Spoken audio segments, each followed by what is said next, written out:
말라기서 1장 6절부터 2장 9절까지 중에 14절까지만 읽도록 하겠습니다. 내 이름을 멸시하는 제사장들아, 나 만군의 여호와가 너에게 이르기를 아들은 그 아버지를 종은 그 주인을 공경하나니 내가 아버지일진데 나를 공경함이 어디 있느냐? 내가 주인일진데 나를 두려워함이 어디 있느냐? 하나 너희는 이르기를 우리가 어떻게 주의 이름을 멸시하였나이까 하는도다. 너희가 더러운 떡을 나의 제단에 드리고도 말하기를 우리가 어떻게 주를 더럽게 하였나이까 하는도다. 이는 너희가 여호와의 식탁은 경멸히 여길 것이라 말하기 때문이라.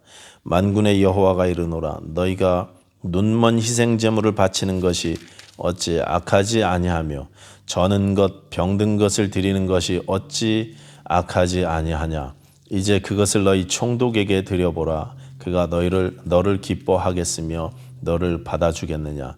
만군의 여호와가 이르노라. 너희는 나 하나님께 은혜를 구하면서 우리를 불쌍히 여기소서 하여 보라. 너희가 이같이 행하였으니 내가 너희 중 하나인들 받겠느냐. 아멘. 오늘 말라기 두 번째 시간 말씀을 나누도록 하겠습니다. 하나님께서는 말라기 시대 유다 백성들에게 내가 너희를 사랑한다 이렇게 말씀하셨어요. 그런데 유다 백성들은 와닿지가 않았죠. 그래서 하나님께 되묻습니다. 주께서 어떻게 우리를 사랑하셨나이까? 먹고 살기 힘들고 또 되는 일도 없는 것 같고 몸도 약해져 가고 자식들도 막 속썩이고 만족스러운 게 인생에 하나도 없는데 하나님께서 나를 사랑하시는 것이 맞습니까? 이렇게 이야기하는 것입니다. 이에 대한 대답으로 하나님께서 야곱과 에서 이야기를 해주셨죠. 에서에게는 베풀지 않은 은혜를 야곱에게는 베푸셨다는 것이 하나님의 대답이셨습니다. 이 세상에 수많은 사람들이 있었고 지금도 수없이 많은 사람들이 이 땅에 살고 있지만 그 중에 내가 그 많은 사람들 대부분이 예수를 주와 구세주로 알지 못하는데 내가 예수님을 영접하고 내가 예수님을 알게 된 이 사실이 나에게 은혜를 베푸신 이 사실이 하나님의 증거라는 것입니다. 그 은혜를 좀 알아라 이렇게 말씀하십니다. 그 은혜를 아는 사람들은 요한일서 4장 9절처럼 10절처럼 고백하죠. 사랑은 여기 있으니 우리가 하나님을 사랑한 것이 아니요 오직 하나님께서 우리를 사랑하사 우리 죄를 위하여 화목제물로 그 아들을 보내셨습니다. 우리가 하나님을 사랑한 게 아니고 하나님이 우리를 사랑하셨다고 말씀하는 것입니다. 내가 하나님을 선택한 게 아니라 하나님께서 나를 선택하셨다고 그렇게 고백하기 시작하는 것입니다. 근데 말라기 시대 성도들은 이 하나님의 사랑과 은혜에 대한 감격이 사라져 버렸습니다. 나를 위해서 얼마나 큰 은혜를 베푸셨는지 잊었다는 것입니다. 그렇게 하나님의 사랑과 은혜에 대한 감격이 사라지니까 어떻게 됩니까? 바로 드러나기 시작하는 게 예배가 망가지기 시작하는 것입니다. 형식적이고 습관적인 예배가 되고 말았습니다. 예배에 능력이 없습니다. 아무런 감격과 감사가 없습니다. 그냥 매일매일의 종교 생활이 되고 말았습니다. 그런 그들에게 하나님께서 말씀하십니다. 너희가 나를 멸시한다. 나를 공경하거나 두려워하지 않는다. 그 6절이죠. 그랬더니 그들의 대답이 무엇입니까? 말라기에 나오는 백성들의 논쟁 질문 두 번째입니다. 우리가 어떻게 주의 이름을 멸시하였나이까? 니네가 나를 멸시하는구나 그렇게 이야기하셨더니 우리가 어떻게 주의 이름을 멸시했습니까? 우리가 언제 주를 멸시했습니까? 이렇게 이야기하는 거예요. 우리가 주일 예배에 다 참석하고 헌금도 꼬박꼬박 다 내고 11조도 철저히 내고 교회에서 하라는 거 다 했는데 피곤한 몸 이끌고 주일에 나와 예배하고 장막 모임도 참석하고 성경 암송도 하고 하라는 거 다 했는데 우리가 어떻게 주를 멸시했습니까? 그래서 하나님께서 말씀하십니다. 7절입니다. 너희가 더러운 떡을 나의 제단에 드리고도 말하기를 우리가 어떻게 주를 더럽게 하였나이까 하는도다. 그들이 드린 떡 자체가 더러운 것은 아니죠. 떡은 똑같은 떡입니다. 그런데 그 떡을 드리는 예배자들의 마음이 바르지 못한 것입니다. 그들의 마음이 어떻습니까? 7절 뒤에 다시 보십시오. 이렇게 되어 있어요. 7절 뒤에 보시면 여호와의 식탁은 경멸히 여길 것이라. 12절에도 반복해서 나옵니다. 12절 뒷부분에 여호와의 식탁은 더러워졌고 그 위에 있는 과일 곧 먹을 것은 경멸히 여길 것이라 하여. 하나님의 식탁 위에, 제단 위에 아무거나 올려도 된다는 것입니다. 아무거나 바쳐도 된다는 것입니다. 가장 중요하고 귀한 것으로 여겨져야 될 하나님의 단이 경멸히 여김을 받습니다. 소홀히 여깁니다. 가장 중요하지 않습니다. 삶의 우선순위에서 예배하는 것이 뒤로 밀려났다는 것입니다. 그냥 주일날 1시간 교회 나 앉아서 시간 때우는 것으로 예배가 바뀌었어요. 나중에는 예배 드리는 것이 귀찮습니다. 13절에 뭐라고 합니까? 이 일이 얼마나 번거로운 거. 옛날 성경에는 이 일이 얼마나 번패스러운 거. 예배하는 것이 기쁨이 되지 못하고 감사가 되지 못하고 번거롭습니다.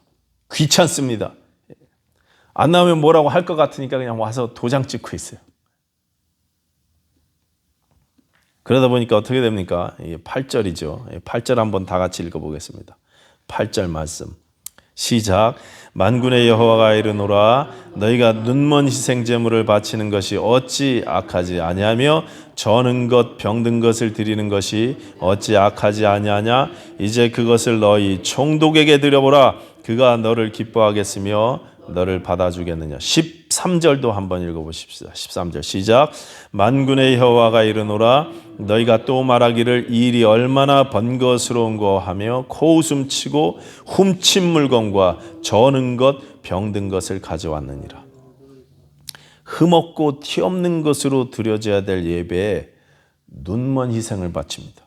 저는 것과 병든 것을 바칩니다. 심지어 훔친 것을 가지고 왔어요. 귀찮아합니다. 이 일이 얼마나 번거스러운 거. 그들이 바칠 재물이 없는 게 아닙니다. 재물은 충분히 있습니다. 충분히 부유합니다. 14절 보시면 짐승 떼 가운데 수컷이건을 그랬어요. 여러분 희생제사의 대부분은요 수컷으로 드렸습니다. 예를 들어서 제사들 중에 화목제물은 암컷이나 수컷 중에 골라서 드릴 수 있었고 또 속건제의 경우는 경우에 따라서는 암컷을 드리거나 또 수컷을 드리거나 이렇게 경우에 따라 바뀌었습니다. 그 외 대부분은 다 수컷으로 제물 삼아 드렸어요. 왜 수컷으로 예배를 드렸을까요? 왜 수컷을 제물로 드렸을까요? 암컷은 새끼 낳아야 되잖아요. 그렇죠?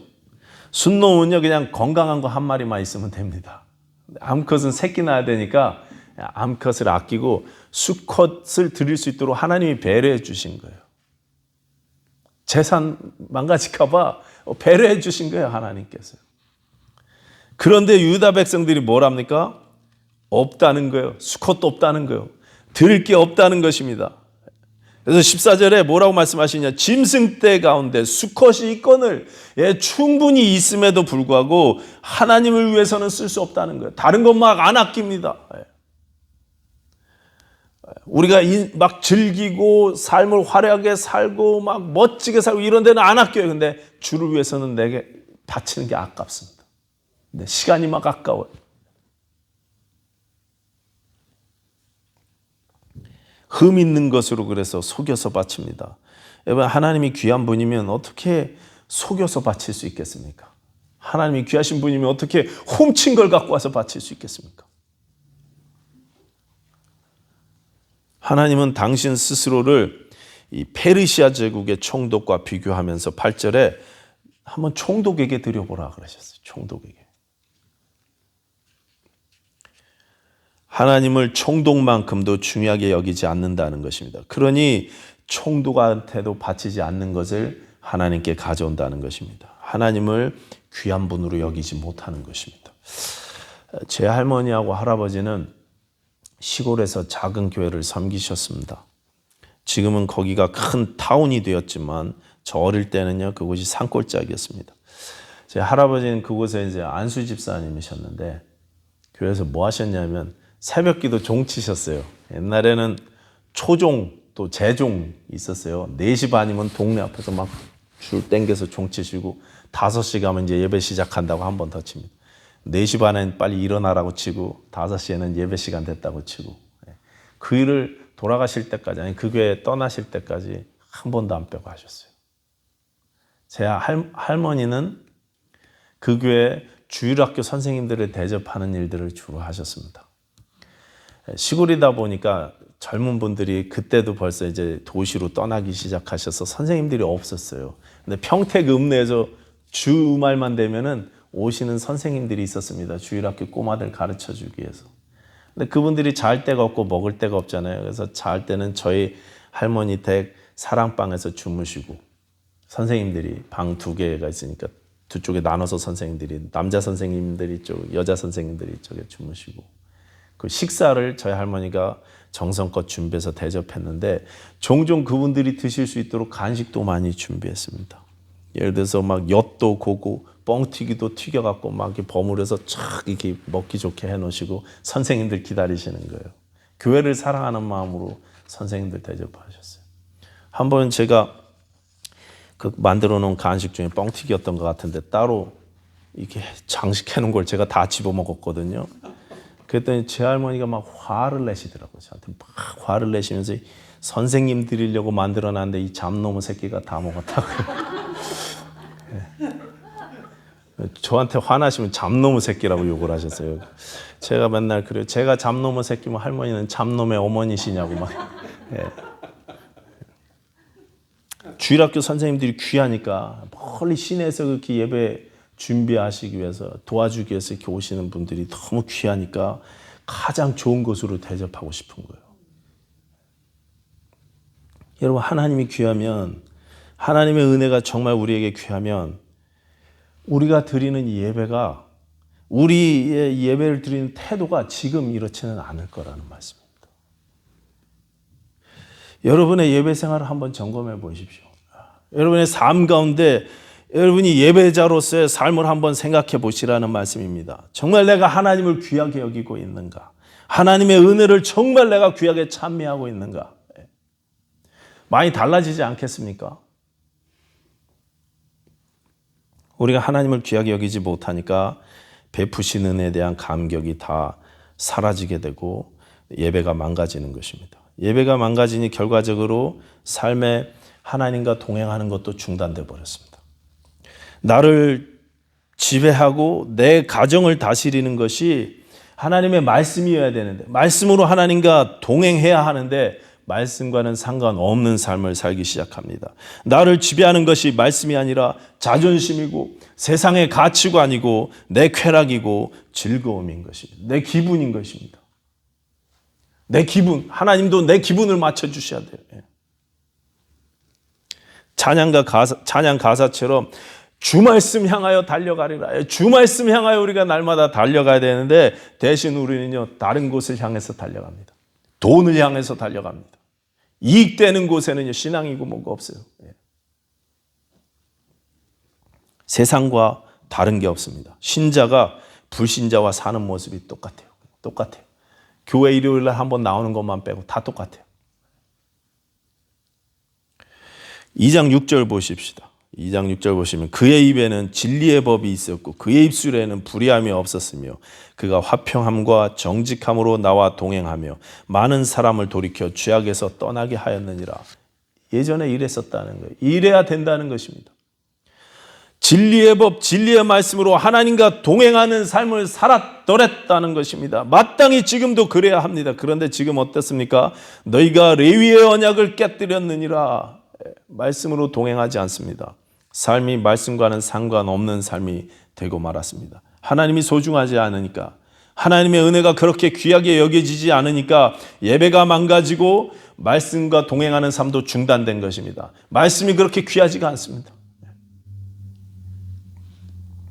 요즘은 뭐 성경책 교회에서는 이렇게 벽에다 다 싸주고 또 핸드폰 전화기에 다 들어있고 그러니까 내 성경책이 어디 있는지도 모르지. 성경책 본 지 오래되신 분 있죠? 어디다 놨더라.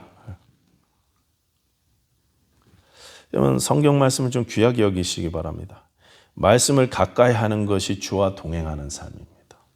시편 1편은 그런 사람이 복 있는 사람이라고 말씀하셨어요. 그렇죠? 복 있는 사람은 하나님의 율법을 즐거워하여 그 율법을 주야로 묵상하는 자로다. 그런 사람이 시냇가에 심은 나무처럼 잎사귀가 마르지 않고 그 행사가 다 형통한다 이렇게 약속해 주셨어요. 말씀을 가까이 하는 사람이 잘 되는 사람이세요. 축복받는 비결 많이들 말씀하시잖아요. 제가 말씀드릴게요. 축복받는 비결은요, 말씀을 가까이 하는 것입니다. 근데 여러분, 여기 말라기에 나오는 이 재물이 뭡니까? 망가진 것, 흠 있는 재물을 가지고 나왔다고 지금 하나님께 이렇게 혼나고 있는데, 여기 재물이 뭘 말하는 겁니까? 이 재물이 지금 헌금 말하는 겁니까? 니네가 정당하게 벌어서 깨끗한 돈으로 정성껏 준비해서 11조 바치거라, 헌금 바치거라, 지금 하나님께서 그런 말씀하시는 겁니까? 그거 아니죠. 물론 헌금도 포함되는 얘기지만 헌금만을 말하는 거 아닙니다. 구약에 나오는 이 제단은, 성소와 성전의 제단은 예수님의 십자가를 말씀하시는 것입니다. 그렇기 때문에 이 제단 위에 드려진 제물은 당연히 예수님이세요. 돈이 아닙니다. 예수님이세요. 어린 양이 되어서 세상 죄를 지고 가신 우리 주님 예수님께서 우리의 제물이신 것입니다. 그러니까 온전하지 못한 제물로 예배했다는 말이 무슨 뜻이겠습니까? 여러분, 예수 그리스도의 공로를 온전히 의지하지 않을 때 이런 문제가 생기는 거예요. 여러분, 예배하러 하나님 앞에 나올 때는 반드시 예수 그리스도의 십자가가 필요합니다. 예수의 보혈이 필요해요. 우리가 온전히 예수의 은혜를 의지해야 하는 것입니다. 예수의 의, 예수의 공로를 의지해야 하는데, 그런데 우리가 하나님 앞에 나오면서 자기의, 자기 공로를 붙잡고 하나님 앞에 나온다는 것입니다. 신자의 삶에 구세주 되신 예수와 십자가를 자랑하는 것이 아니라 입만 열면 내 자랑이요, 입만 열면 내 공로와 내 경험과 내 지혜를 내세운다는 거예요. 예배당에 나와서. 여기 하나님의 식탁, 하나님의 제단이 경멸의 여김을 받는다는 것은 그렇기 때문에 신약으로 이야기하면 예수 그리스도의 십자가의 희생이 경멸의 여김을 받는다는 것입니다. 성경은 예수 그리스도의 공로가 완벽하다고 말씀하시는데, 십자가의 은총이 더할 수 없는 완전한 은혜라고 말씀하시는데, 나는 그게 부족하다는 것입니다. 나도 뭔가를 해야 된다고 생각해. 하나님께서 이루신 일이 부족해서 나도 그래서 주께서 하실 일도 있고 내가 해야 할 일도 있지. 나도 뭔가를 합쳐야지. 거기다가 내 힘을 주께 보태야지. 그래서 완벽한 예수의 은혜에 내 공로를 보탭니다. 결과적으로 예수님을 흠 있는 제물로 만들고 마는 것입니다. 제가 21세기 교회에서 처음 설교할 때 창세기 22장으로 설교했었습니다. 창세기 22장으로 아브라함이 자기 아들 이삭을 바칠 때 그 이야기를 했었어요. 그때 아브라함에게 하나님께서 이렇게 말씀하셨어요. 내가 이제야 네가 나를, 하나님을 경외하는 줄 아노라 그러셨어요. 이제야 안다 그러셨습니다. 여러분, 하나님이 아브라함을 몰라서 그런 말씀하시는 겁니까? 아브라함이 이게 이삭을 바칠지 안 바칠지 모르셔갖고 그렇게 잔인하게 아들을 죽이는 거를 눈으로 보셔야만 그래야 컨펌이 되는 겁니까? 아니죠. 하나님이 이미 다 아시는 분이십니다. 이미 다 알고 계십니다. 그런데 그 일을 통해서 우리에게 보여주시고 싶으신 메시지가, 알려주고 싶으신 메시지가 있다고 그렇게 말씀드렸습니다. 그래서 내가 알았다 이렇게 쓰여져 있지만 읽기는 우리가 내가 다 알렸다 이렇게 이해하는 것이 좋겠다고 그렇게 제안했어요. 하나님께서 알려주시고 싶은 것이 있다는 거예요. 하나님께서 보여주시고 싶은 메시지가 있다는 것입니다. 그건 무엇입니까? 하나님의 사랑인 것입니다. 하나님의 사랑이 무엇인지, 자기의 그 귀한 독생자를 세상에 내어주신 하나님의 심령이 어떠한지를 조금이라도 좀 알라는 것입니다. 이삭이 바쳐진 뒤 2000년 뒤에 이삭이 바쳐진 바로 그 장소 모리아 땅의 갈보리에서 하나님의 존귀하신 아들께서 십자가에 제물이 되어 달리셨어요. 마지막 순간에 아브라함을 막으셨던 하나님은 우리 주의 십자가 앞에서는 철저하게 침묵하셨습니다. 아브라함아 아브라함아 다급하게 막으셨던 그 하나님의 음성이 1000번이고 10,000번이고 십자가 앞에서 외쳐져야 할 것 같은데 잠잠하셨어요. 십자가 앞에서는 아무 일도 일어나지 않았습니다. 그 고통이 너무나 심해서 해가 어두워지고 온 땅이 흔들렸다고 성경이 증언하고 있는데 하나님께서는요 철저하게 침묵하셨습니다. 왜 그러셨습니까? 성경 이것이 저와 여러분 때문이라고 말씀하십니다. 저와 여러분을 사랑하셔서 나를 살리기 위해서. 그래서 예배는 마치 아브라함이 이삭을 드리는 심정으로 드려져야 하는 것입니다. 당신의 가장 귀한 독생자를 우리에게 주신 하나님께 나도 내 귀한 것을, 가장 귀한 것을 찔러 쪼개는 심정으로 드리자고 말씀드렸더랬어요. 가장 소중한 하나님께 내 인생의 가장 소중한 것, 내가 포기하기 힘든, 내려놓기 힘든 가장 귀하고 또 가장 아픈 것,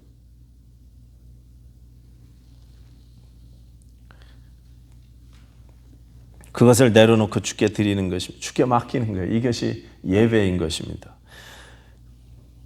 우리 예배는 어떻습니까?